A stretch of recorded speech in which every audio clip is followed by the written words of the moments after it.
Oke, Assalamualaikum warahmatullahi wabarakatuh, Pak Waalaikumsalam. Ustadz. Makasih atas kehadirannya, Pak Ustadz. Jadi datang di rumah saya nih ya. Alhamdulillah, terima kasih Alhamdulillah. Bapak. Iya, jadi kalau saya manggilnya izin Pak Ustadz siapa nih? Kalau saya Ya sebenarnya nama asli, nama panjang Pak Ustadz.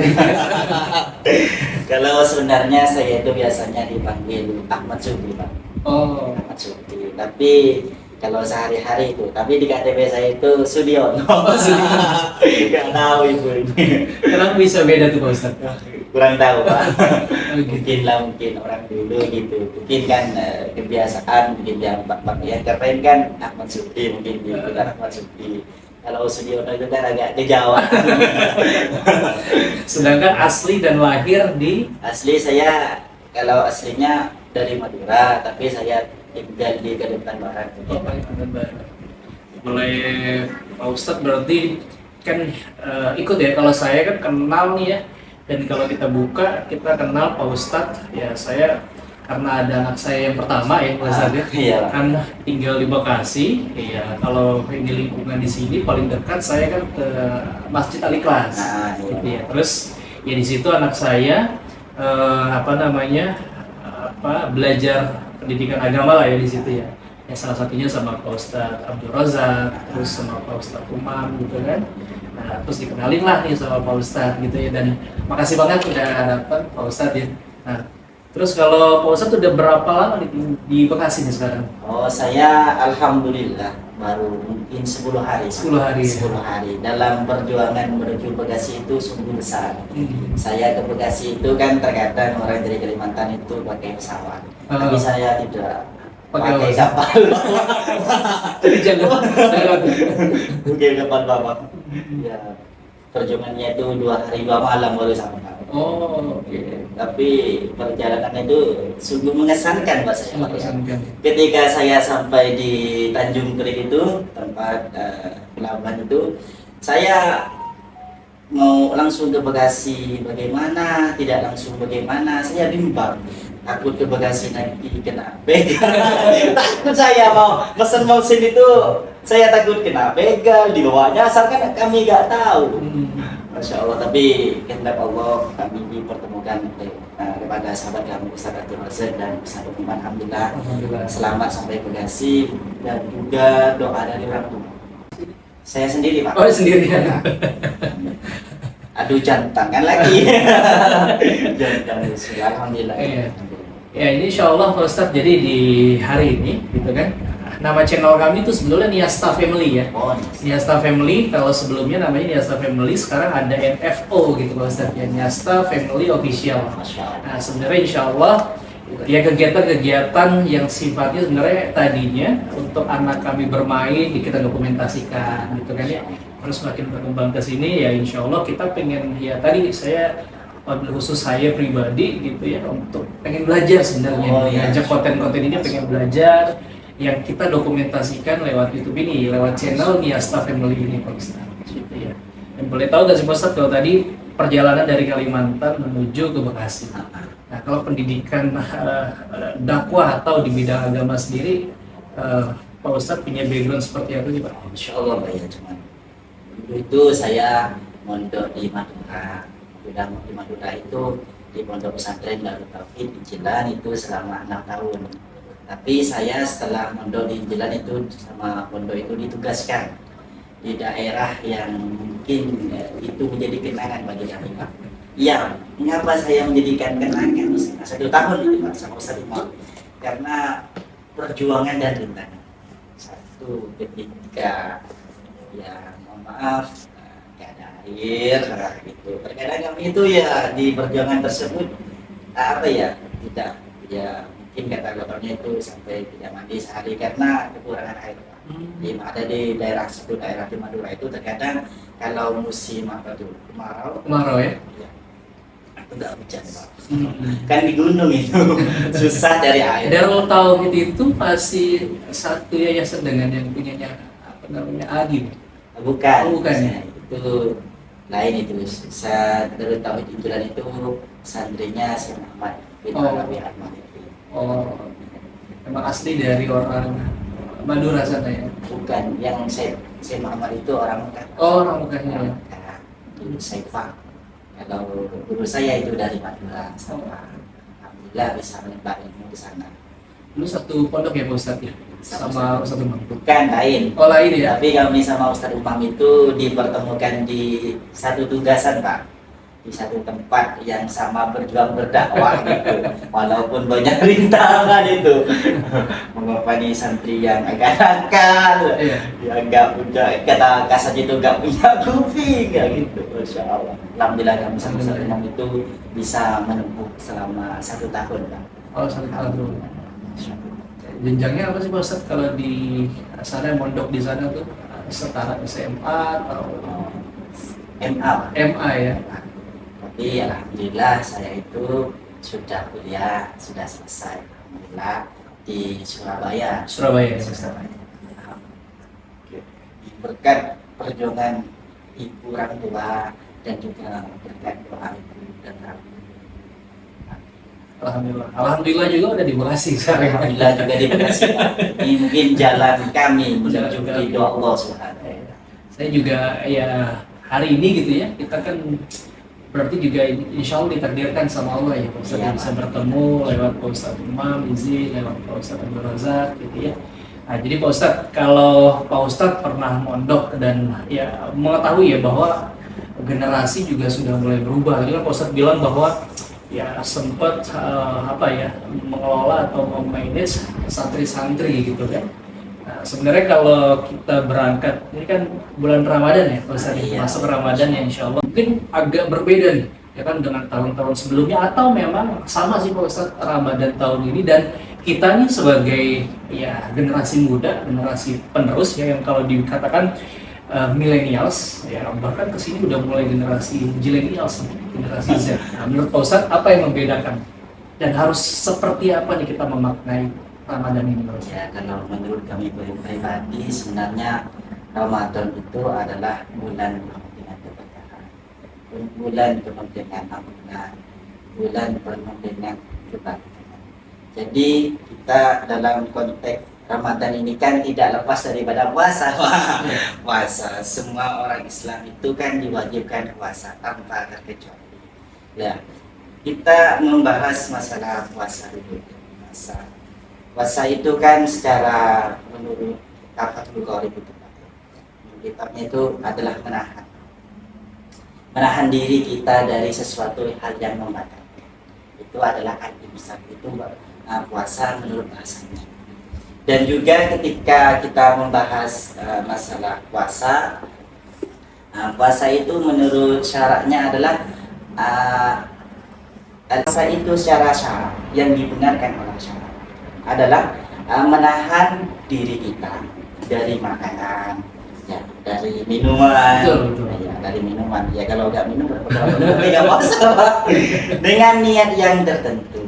Nah, yang mana puasa ini diwajibkan bagi seorang muslim dan muslimah, terkecuali nanti ada namanya orang yang haid, orang yang nifas, dan juga orang yang belum balik. Jadi menurut kami puasa tersebut adalah Allah memberikan puasa itu adalah suatu apa ya, pengampunan atau suatu hikmah bagi kami. Nah, bagi kami itu bagaimana? Hikmahnya adalah ketika kita mengalami kekenyangan, satu tahun itu kita kenyang dulu, dan kita di 1 tahun itu ada namanya bulan yang penuh dengan ampunan, yaitu bulan puasa. Dan jadikan itu bulan puasa ini seperti, kalau saya menggambarkan Pak, bulan puasa itu seperti ladang, Dan contoh, saya beri contoh ya. Dalam setahun itu ada 12 bulan. Nah, jadi antara bulan tersebut, contoh dalam ladang yang paling subur dalam mengelola atau mendapatkan amal baik itu di bulan puasa. Sampai bulan puasa itu Pak, Allah lah yang memberikan pahalanya sendiri. Saking besarnya bulan puasa. Kan gini Pak, memang bulan puasa itu diwajibkan oleh umat Islam. Sebelum kita kata Al-Quran itu, ya ayyuhalladzina amanu kutiba alaikumusiyam kama kutiba alal ladzina min qablikum la'allakum tattaqun, gitu Pak ya. Jadi puasa itu Pak diwajibkan bagi kita dan orang-orang sebelum kita. Orang-orang sebelum kita juga diwajibkan berpuasa. Tapi mungkin bulannya berbeda. Tapi kalau kita kan bulan puasa bulan Ramadan. Ini saking mempunyai keistimewaan tersendiri dalam bulan puasa. Sungguh rugi orang kan ketika meninggalkan bulan puasa itu dosa. Oke, Pak Ustadz, jadi kita balik lagi ya Pak Ustadz ya. Jadi kan kalau tadi kita memaknai nih Pak Ustadz, apa yang tadi sudah Pak Ustadz katakan nih. Jadi kita memang berangkatnya di awal dari rasa menahan ya. Jadi kalau kita bicara puasanya sendiri Pak Ustadz, itu kan menahan dari ya tadi ya, rasa lapar, makan untuk dahaga ya, makan dan minumnya. Tapi di luar dari itu semua adalah sebetulnya tadi Pak Ustadz katakan, pasca setelah Ramadannya harusnya berubah gitu kan. Nah dari mulai tadi tuh, apakah masih di dalam Ramadan itu sendiri ada menjadi ya ngomongin orang, ya, terus juga menghasut orang di selama bulan Ramadan. Ya, harusnya kita belajar ya bahwa yang Pak Ustadz katakan tadi di 12 bulan ada satu bulan yang sangat istimewa yang umat Muslim mengatakan bahwa ini bulan istimewa, bulan penuh berkah gitu ya, dengan adanya bulan Ramadan. Itu tadi Pak Ustadz katakan. Nah, sebenarnya harus yang seperti apa Pak Ustadz? Kalau Pak Ustadz katakan untuk yang berubah ya, bahwa satu bulan ini kita belajar semuanya diperbaiki. Nah, lebih dalam lagi seperti apa Pak Ustadz yang harusnya ya, kalau setelah Ramadan kan ketika kita mencapai hari kemenangan Idul Fitri dikatakan kembali lagi fitrah. Nah, sebenarnya fitrah yang seperti apa yang menurut Pak Ustadz harus di bulan Ramadan ini dimaknai dengan sesuatu pribadi yang juga harusnya berubah? Ya, ya dalam Idul Fitri itu kan hari kemenangannya itu apa? Kita dalam bulan Ramadan berpuasa full 30 hari. Dan juga kita di dalam bulan Ramadan kita menahan diri lah dari perkataan jelek, perkataan kotor yang berada di hati kita. Dan sekarang ini pertanyaannya gini, Ustaz, kenapa di bulan Ramadan itu katanya setan itu dibelenggu? Mengapa orang masih makan, masih minum, masih riba, dan juga masih namimah, nyari domba? Mengapa? Karena orang tersebut tidak bisa menahan hawa nafsunya, dan juga tidak bisa merubah hal-hal yang jelek yang dilakukan sebelumnya puasa. Seperti sebelumnya berpuasa itu ya riba dan selain itu tidak bisa ditahan di bulan yang lalu. Memang setan itu dibelenggu, tapi nafsunya tidak. Nafsunya itu Ismail nafsu itu kan kata Rasulullah itu ada peperangan yang lebih dasar dari peperangan ini, memerangi apa? Yaitu memerangi hawa nafsu. Sehingga kan nafsu itu Pak, nafsu itu bisa kita lawan dengan cara apa? Cara kita berpuasa. Dengan cara berpuasa ini kita bisa melawan hawa nafsu. Tapi dalam konteks puasa tersebut, melawan hawa nafsu itu harus sungguh-sungguh, jangan diberi ruang masuk untuk menggoda. Baik, uang banyak itu mungkin curian itu, itu kan diberikan ruang, tapi aku susah menahan. Nafsu, saya nggak mau, saya takut bulan Ramadan ini kotor, nggak mau, saya harus fitrah. Ketika hidup fitrah saya harus menang, atau bagaikan bayi yang baru lahir. Yang dimaksud bayi yang baru lahir itu adalah tidak mempunyai dosa sama sekali. Kan banyak sekarang kata Rasulullah itu Pak, kan min shaimin laisa bisiyamin illa ju'ibal wal aqs. Jadi banyak orang Pak yang berpuasa dirinya Pak, tidak makan, tidak minum, tapi tidak mempunyai pahala. Cuman dia menahan lapar dan haus saja. Kenapa? Karena di bulan Ramadan sini dia masih riba, masih memuji orang, sehingga kata Rasulullah tadi, maka dia puasanya sah tapi tidak mempunyai keberuntungan bulan puasa. Ya kan juga puasa di sini kan diwajibkan juga bagi orang yang bandir, hadir seperti saya, seperti bapak, orang yang mempunyai akal, kan itu wajib berpuasa. Balik itu Pak, kita bisa tahu balik itu ada 3 kategori. Orang itu dikatakan balik itu sudah mempunyai kewajiban berpuasa, itu ada 3. Yang pertama adalah keluar mani. Mani kan keluar di sperma. Ini kayak kotor Pak ya. Enggak apa-apa kan, dalam masalah hukum enggak apa-apa ya. Nah, itu jikalau dia sudah bermimpi basah dalam umur 9 tahun, baik laki-laki atau perempuan, itu sudah dihukumi balik. Dan balik di sini sudah mempunyai kewajiban untuk melakukan puasa. Yang kedua adalah ketika dia haid. Ketika dia haid, maka dia juga diwajibkan untuk berpuasa. Tapi di sini haid ini bagi orang perempuan, bukan laki-laki. Ini jangan diartikan sengono-ngono. Nanti ada orang laki, masa ada orang laki-laki haid?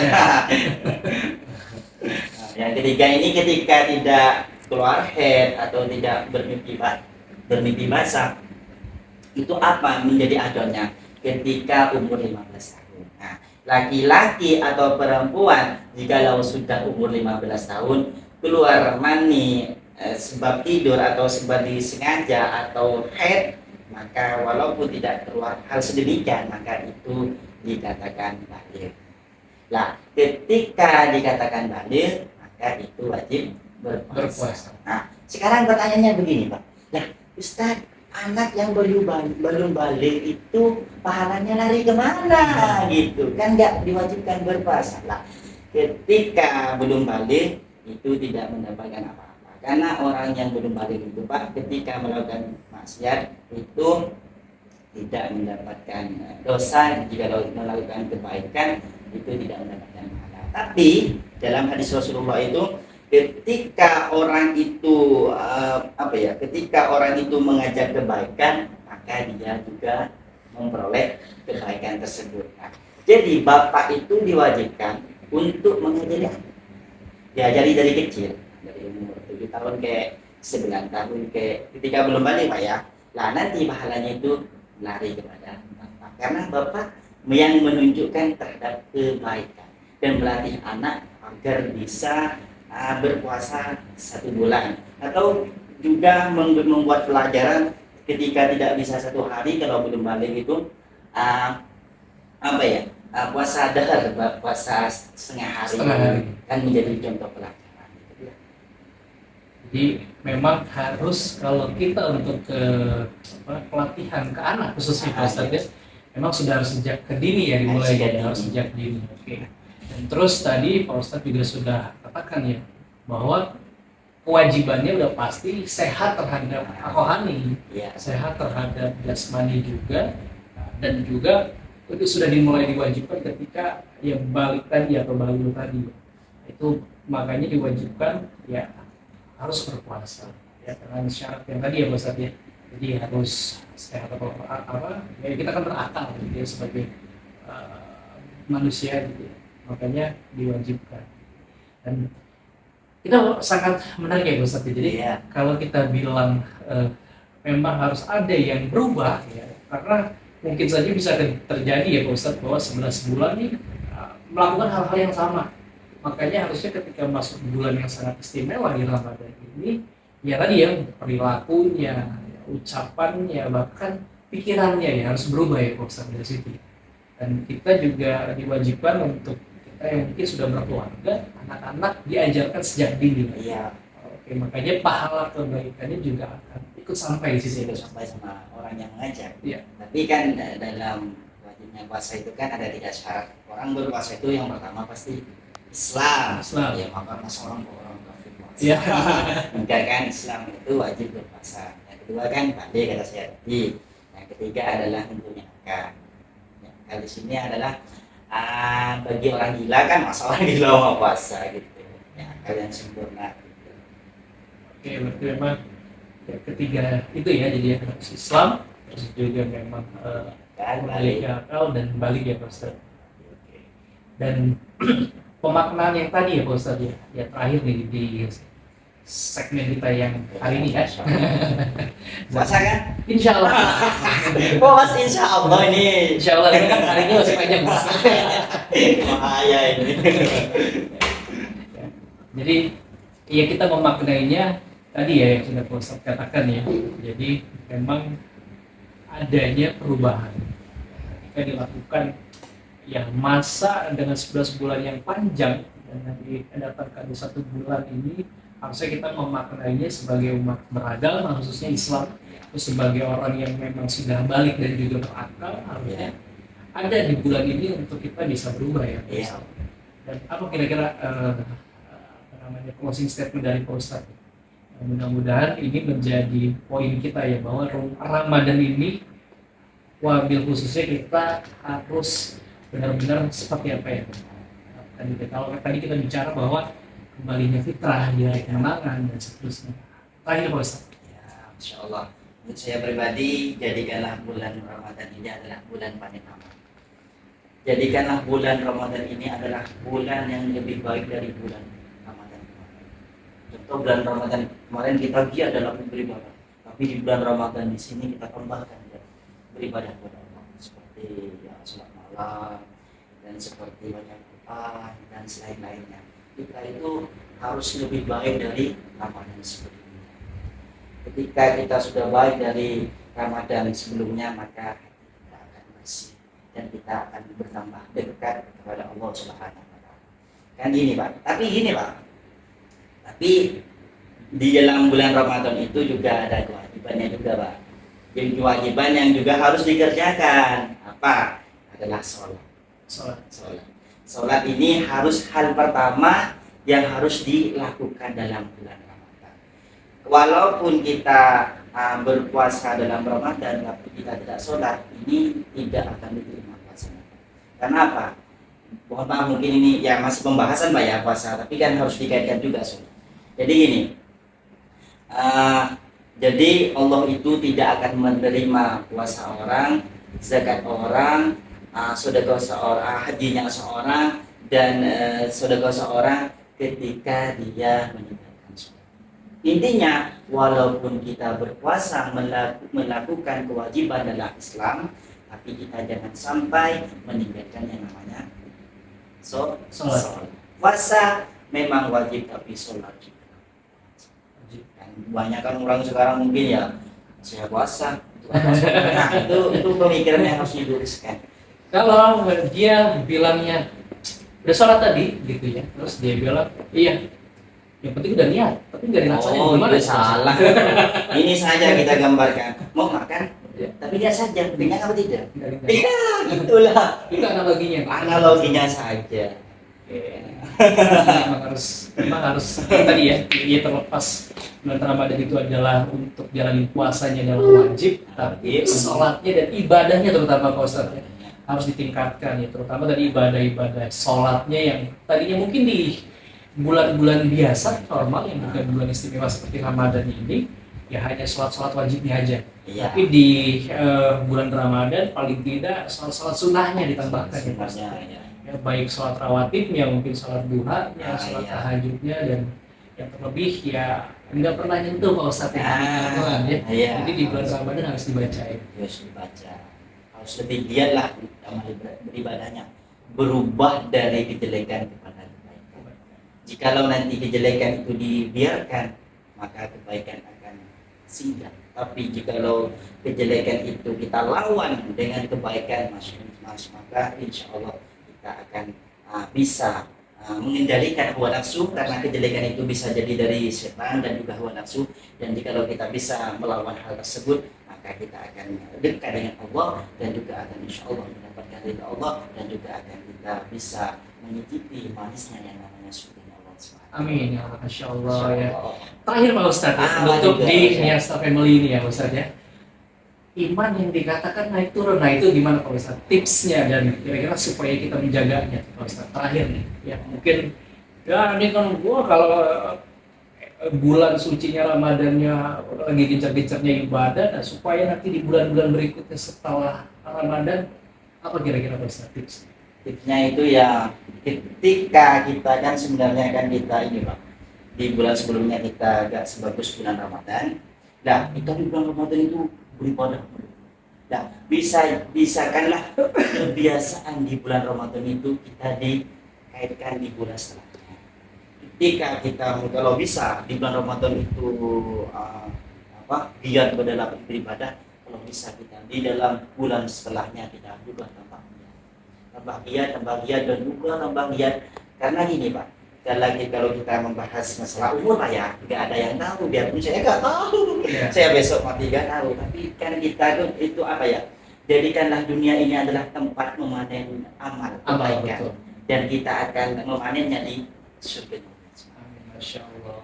Karena kan penciptaan kita ada lain, wa khalaqtul jinna wal insana illa liya'budun.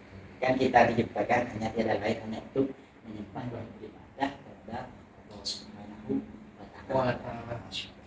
Masya Allah, terima kasih Pak Ustadz. Jadi kembali lagi di Niasta Family ini. Jadi di sini memang ya kita belajar ya Pak Ustadz, sama-sama belajar, dan ya dalam konten ini kita coba diberikan siraman Pak Ustadz ya. Diingatkan kembali, syiarnya adalah diingatkan kembali supaya tidak lupa akan poin-poin. Makasih banyak Pak Ustadz, jadi udah atas kehadirannya dan juga udah berkunjung di channel kami di Niasta Family Official. Ya insya Allah mudah-mudahan nanti ini baru episode 1 kita mungkin akan bahas lebih dalam lagi Pak Ustadz. Insya Allah saya dalam keadaan sehat walafiat.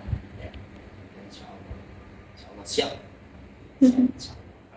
Terima kasih Pak Ustadz, dan juga untuk yang nonton ya di channel Niasta Family. Kita kembali lagi ya, saya tutup Pak Ustadz. Terima kasih. Assalamualaikum warahmatullahi wabarakatuh.